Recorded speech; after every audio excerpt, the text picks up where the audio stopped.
नाराज हो जाते थे, जानी सिर्फ जॉन कहा करो। यारी दोस्ती और हमसफरी हो जाए तो फिर भाई कहाँ से आ गया। मैं अपने सारे भाइयों को भाई कहता था, क्योंकि उनसे ना यारी थी, ना दोस्ती थी, न वो मेरे हमसफर थे। उनमें से कोई भी मेरा हमसफर होता तो मैं दूरियां बांट लेता।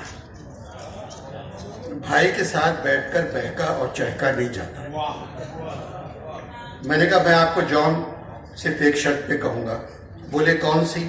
मैंने कहा, आप मुझे अनवर साहब कह के बुलाएंगे। चंद सेकंड खामोश रहे, फिर तिल मिलाए और दोनों हाथों से बालों को मजीद उलझाया। कहने लगे, जानी तुम्हारे घर बैठा हूं, अगर अपने घर में होता तो रक्शे में बैठ के कहीं चला जाता।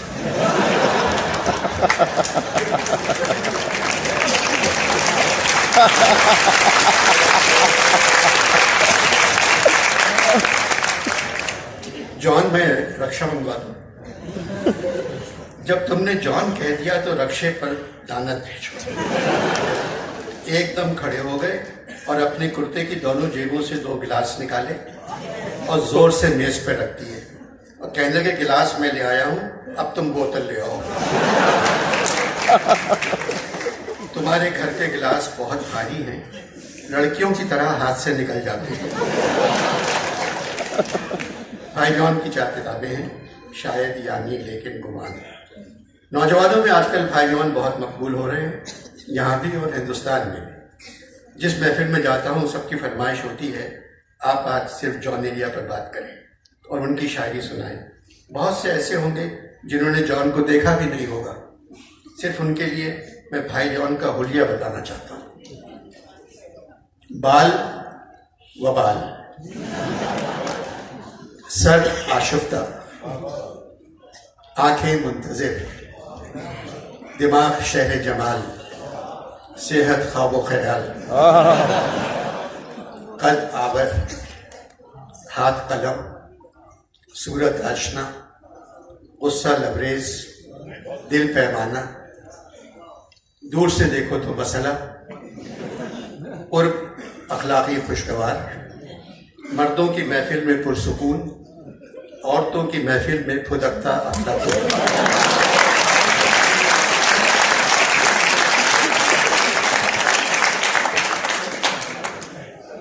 जॉन का मतलब है जो शख्स, कोई भी। एलिया हजरत अली का लक़ब था।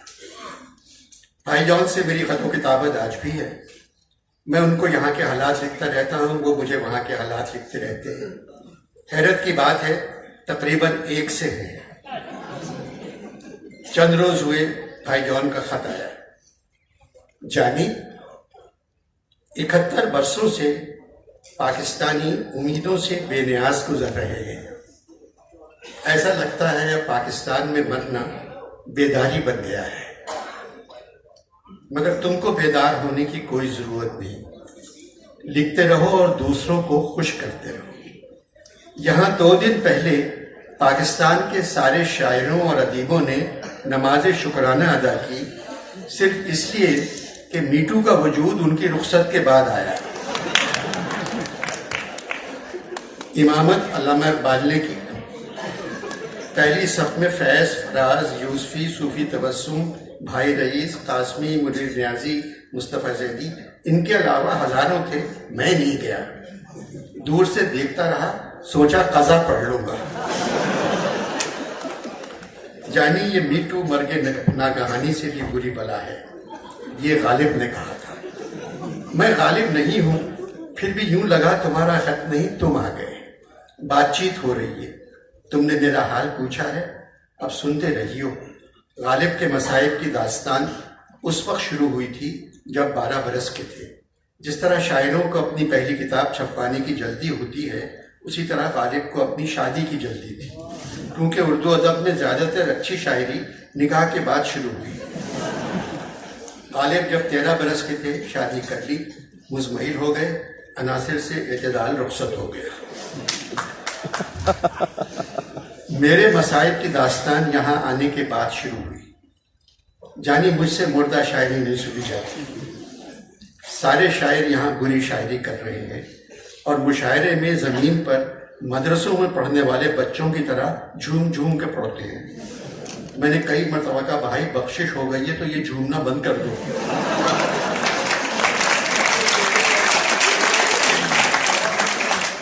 नहीं मानते। इकबाल के लिए तो ठीक है, उनकी शायरी झूम कर पढ़ने वाली थी, मगर फैज और फराज को झूमना नहीं चाहिए। यहाँ बिजली नहीं है, सिर्फ ईमान की रोशनी है और उसी के बल्ब लगे हुए हैं। उसके बावजूद मेरे मंतकी शऊर को दिन भर में 10-11 झटके लगते हैं, जिनसे मेरे 14 तबक बुझ जाते हैं। यूसुफी आ गए हैं, अपने गोशे में ठहरने के बजाय किसी शायरा के घर ठहरे हुए हैं। उस शायरा ने मुझे बताया यूसुफी साहब भूल जाते हैं कि वो यहाँ आ गए हैं। हर इतवार को मुझसे कहते हैं आज हॉक्स बे चलेंगे, भिंडियाँ पका लो। यूसुफी के आने की खुशी में यहाँ एक शाम शेर यारा मनाई गई। मेज़बान मुशफ़िक़ ख्वाजा थे, मेहमान खुसूसी गालिब। यूसुफी साहब स्टेज पर आबे गुम बैठे रहे, मुस्कुरा भी नहीं रहे थे क्योंकि हूरें उनको देख के मुस्कुरा रही थी। मुशफ़िक़ ख्वाजा ने यूसुफी साहब से फरमाइश की कि आप खाकम बदहन में से कुछ सुना दें, तो कहने लगे आप ज़िया मोहिद्दीन का काम मुझे क्यों सौंप रहे हैं।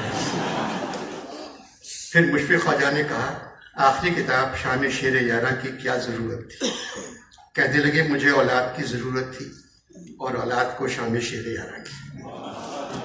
वाह।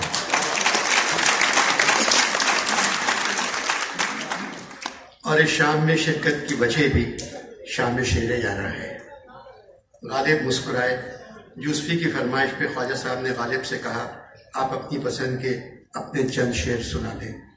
गालिब खड़े हुए और कहने लगे यूसुफी कौन सी खुशबू लगाकर आए हैं, माहौल बुए पैरहन से भर गया। कहने लगे बादशाह की फरमाइश कई मरतबा बना की, मगर मुशफ़िक़ की फरमाइश पूरी करना अपना फ़र्ज समझता हूँ, जिसकी वजह यह है कि मेरे 8-10 अशार का मतलब मुझे मुशफ़िक़ ने बताया। दोस्तों, एक अरसे के बाद मुझे मालूम हुआ था खुला के फ़ायदा अर्ज़े हुनर में खाक नहीं। अब खाक में से अपने चंद अशार निकालूं, ख्वाजा ने किस इम्तहान में डाल दिया। ख्वाजा साहब बोले मिर्ज़ा एक शेर है वगरना मुराद इम्तहान नहीं। मीर उठकर जाने लगे, जानी मैंने दबोच लिया और कहा आपको भी बुलाएंगे, बड़े शायर स्टेज पर बाद में जाते हैं। जानी अब तो मिर्ज़ा के शेर सुनो। उन्हें मंजूर अपने जख्मियों को देख आना था, उठे थे सैरे गुल को देखना शोखी बहाने की। मीर ने आहिस्ता से वाह कहा। मैंने पूछा आपने वाह कहा? कहने लगे कमर में दर्द हो रहा है, आह के बजाय वाह निकल गया।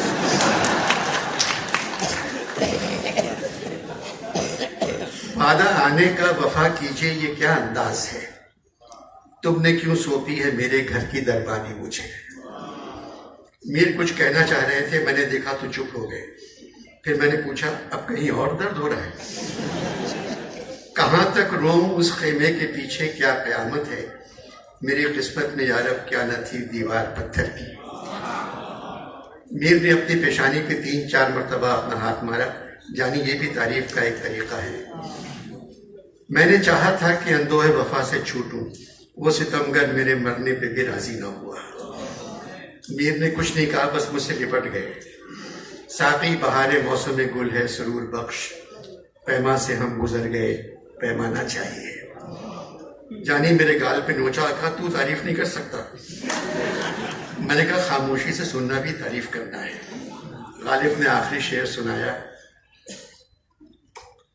स्याही जैसे गिर जावे दमे तहरीर कागज पर, मेरी किस्मत में यूं तस्वीर है शबहाए हिजरा की। हर तरफ से वाह वाह सुभान अल्लाह की आवाज़ें आ रही थी। ख्वाजा साहब ने कहा वरक़ तमाम हुआ और मधा बाकी है। फिर यूसुफी साहब के कहने पर ख्वाजा साहब ने मीर साहब को स्टेज पे बुलाया। स्टेज पर गालिब समेत सब खड़े हो गए।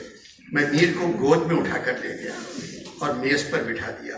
इस वाक़ये से मीर के वज़न का अंदाज़ा करो। मैं मीर को गोद में उठाकर ले गया। ख्वाजा साहब ने कहा जॉन तुम मीर साहब का कंधा पकड़ लो और यहीं खड़े रहो क्योंकि हवा चलना शुरू हो गई। 3-4 मिनट मीर खामोश बैठे रहे। उनको अपना कोई शेर भी याद नहीं था। सौदा खड़े हुए और जोर से बोले, अगर तुमको अपने अच्छे शेर याद नहीं है तो मेरे सुना दो। मीर ने मुझसे पूछा, ये कौन थे? मैंने कहा, हिंदुस्तान का एक फिल्मी प्लेबैक सिंगर है मोहम्मद रफी, जानी मैंने सौदा नहीं कहा, वरना महफिल मैदान जंग बन जाती। मीर ने कहा, मुझ में और गालिब में बहुत फर्क है। गालिब के सर पर हाथ रखने वाले बहुत थे, मुझे अपने सर पे खुद अपना हाथ रखना पड़ा।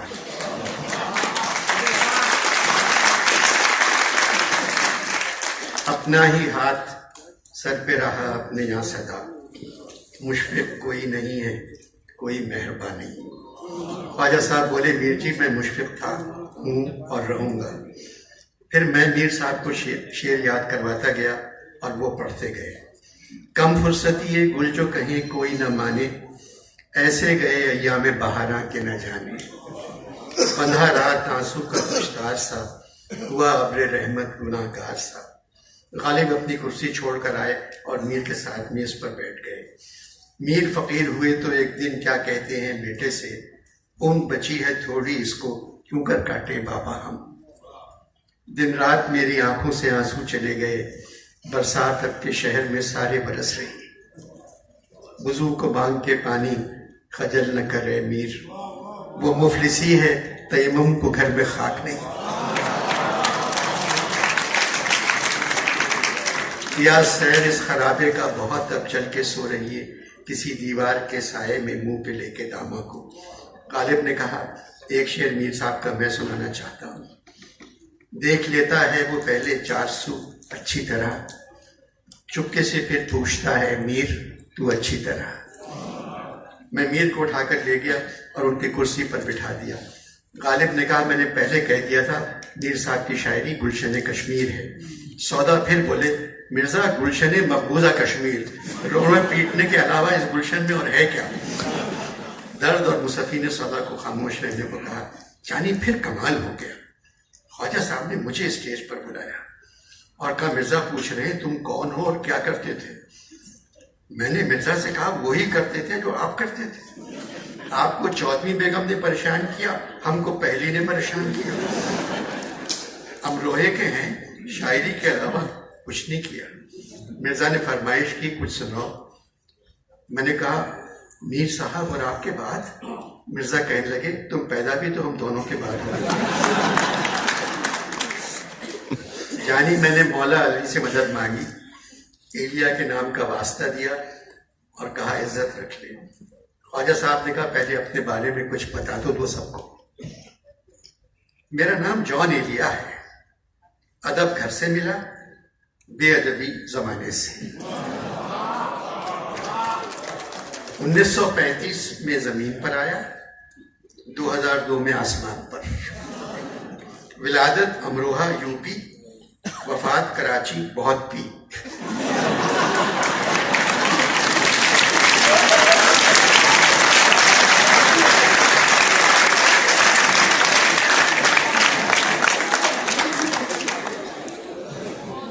कई वक्त मुझ पर ऐसे आए, मैंने सोचा क्यों ना एहसास, शऊर और अपने फन को ताक में रख दूं और कहीं निकल लूं।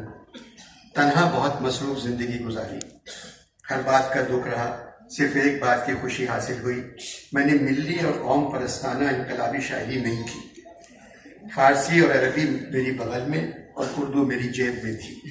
काश मेरे चाहने वाले मेरी शायरी के बजाय मेरी नस्ल पर ध्यान देते। शायरी तो हर कोई समझ लेता है, नस्ल समझने के लिए पढ़ा लिखा होना जरूरी है। जो मुल्क मैं छोड़कर आया हूँ वहाँ बहादुर बहुत हैं और बहादुरों के लिए पढ़ना लिखना जरूरी नहीं है।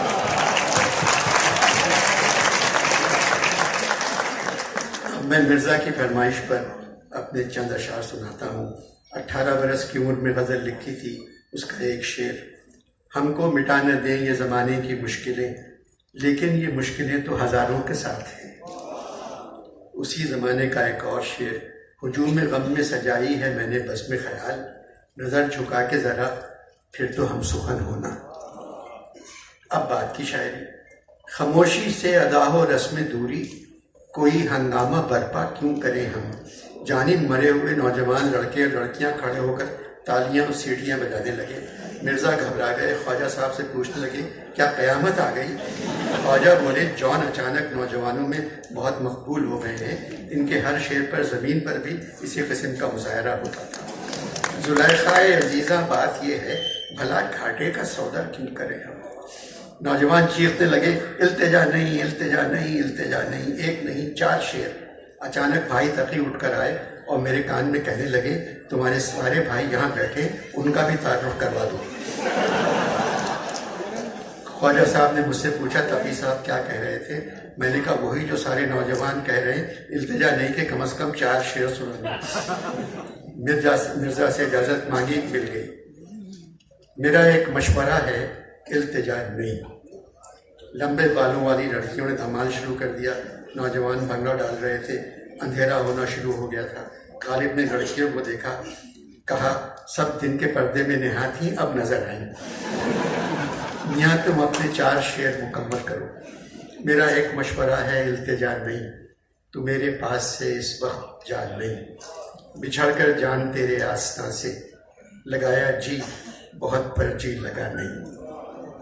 वो हिजर वसल था सब ख्वाब दर ख्वाब, वो सारा माजरा जो था वो था नहीं। मोहब्बत कुछ न थी जुज़ बदहवासी, कि वो बंदे क़बा हमसे खुला नहीं। इसके बाद जानी मैं स्टेज से कूद के भाग गया। ये सानेहा सिर्फ तुमको बताया है, बस अपने तक रखियो। दूसरे दिन मैं अपनी मकबूलियत की माफ़ी मांगने मीर साहब के घर गया। वो लेटे हुए टेलीविज़न देख रहे थे। यहाँ टेलीविज़न भी बगैर बिजली के चलता है। इमरान खान सफ़ेद शलवार, सफ़ेद कमीज़, काला कोट और लाल मफलर डाले तकरीर कर रहे थे। मुझसे कहने लगे बहुत खुश शक्ल है। इससे पहले हमारे वज़ीर आज़म के लिए किसी और ख्वाहिश का इजहार करें, मैंने टेलीविज़न बंद कर दिया।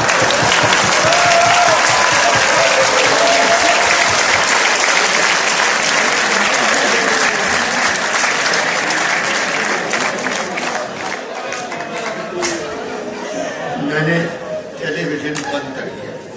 कहने लगे इमरान है कैसा? मैंने कहा न्याजी है मगर न्याज़मंद नहीं। अकल है मगर अकलमंद नहीं।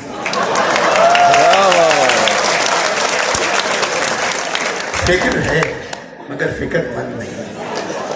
दौलत है मगर दौलतमंद नहीं। मीर की कुल्लियात जो मैं तरतीब दे रहा हूँ तकरीबन मुकम्मल हो चुकी है। मीर साहब चाह रहे हैं तुम इस किताब का नाम बताओ। मैंने कहा क़िबला आप अनवर मकसूद के घर 1 मरतबा गए हैं, मैं 1000 मरतबा जा चुका हूँ। वो ऐसा नाम बताएगा जिसके कई मतलब निकल आएंगे। कहने लगे वो मुझे तुमसे ज़्यादा जानता है, मेरी इज्जत करता है और मुझे शायरों का खुदा मानता है।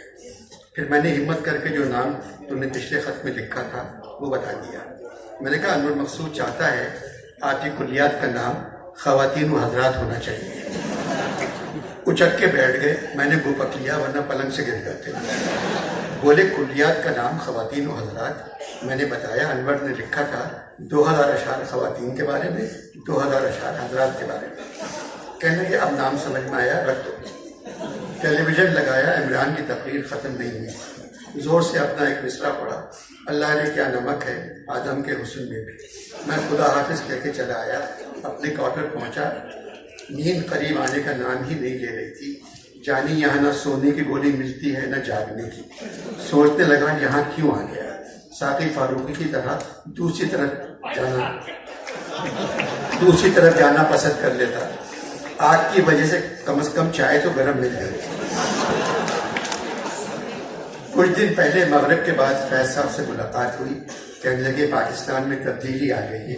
मैंने कहा मुझे मालूम है, अब लाहौर में मेला चरागा की जगह फैज मेला होता है। कहने लगे अदबी तब्दीली की नहीं, हम सियासी तब्दीली की बात कर रहे हैं, नए पाकिस्तान की। मैंने पूछा क्या मतलब नया पाकिस्तान? क्या महाजिर हिंदुस्तान चले गए?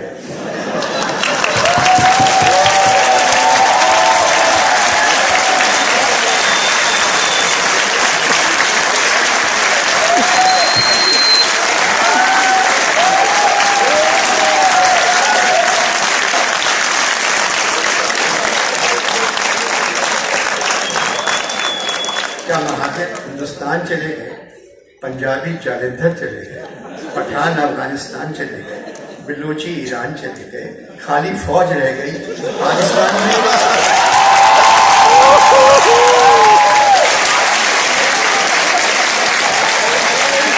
क्या बात है,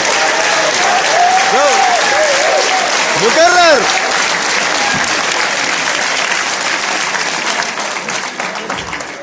खाली फौज रह गई पाकिस्तान में, वो तो शुरू से थी। फिर नया पाकिस्तान कहां से आ गया? नाराज हो गए और चले गए। जाने ये खुद फौज में कर्नल रह चुके। जानी नया पाकिस्तान सिर्फ एक तरह बन सकता है। तुम इमरान खान से कहो पुराने पाकिस्तान को मलिक रियाज को बेच दें।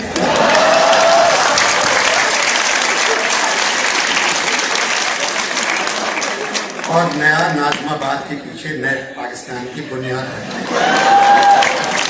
पुराना पाकिस्तान भी कराची से शुरू हुआ था, नए पाकिस्तान को भी कराची से शुरू होना चाहिए।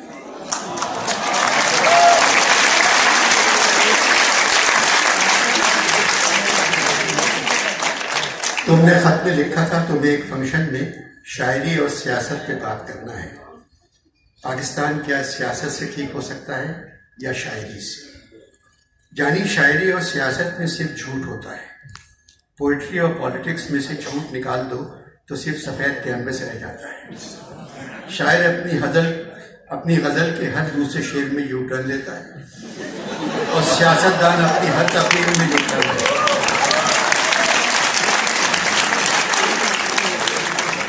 बस एक बात जरूर कह देना, अच्छे शायर के लिए अच्छा इंसान होना जरूरी नहीं है, मगर हर बड़े सियासतदान के लिए अच्छा बेईमान होना बहुत जरूरी है। इमरान ईमानदार है, इसीलिए मुश्किल में। अब बचा क्या? पाकिस्तान सियासत से ठीक हो सकता है या शायरी से? कायदे आज़म बहुत बड़े सियासतदान थे, अल्लामा इकबाल मुहब्बे वतन थे और बड़े शायर थे। अब पाकिस्तान में न कायद पैदा हो सकते हैं न अल्लामा।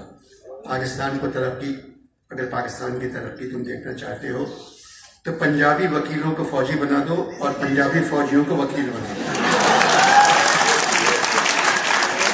मैं कसम खाता हूं ये 2 दिन में सरहद पार कर देंगे।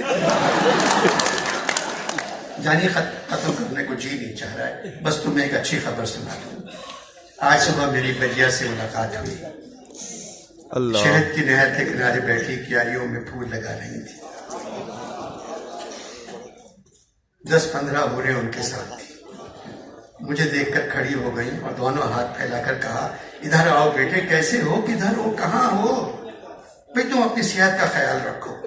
मैंने बजिया को बताया नहीं कि हम मर गए हैं। जानिए बताओ हम बजिया क्या करें? आसमानों में गिर पड़े यानी हम जमीन की तरफ उड़ान में थे। तुम्हारा जॉन जानी जाने मन।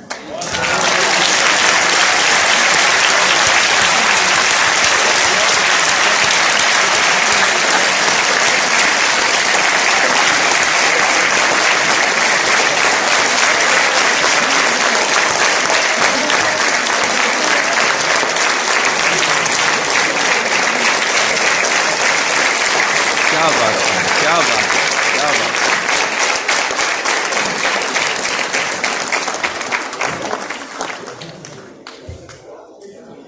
मैं कभी पेशेंगोई नहीं करता। अगला इलेक्शन जीत गए शाह साहब।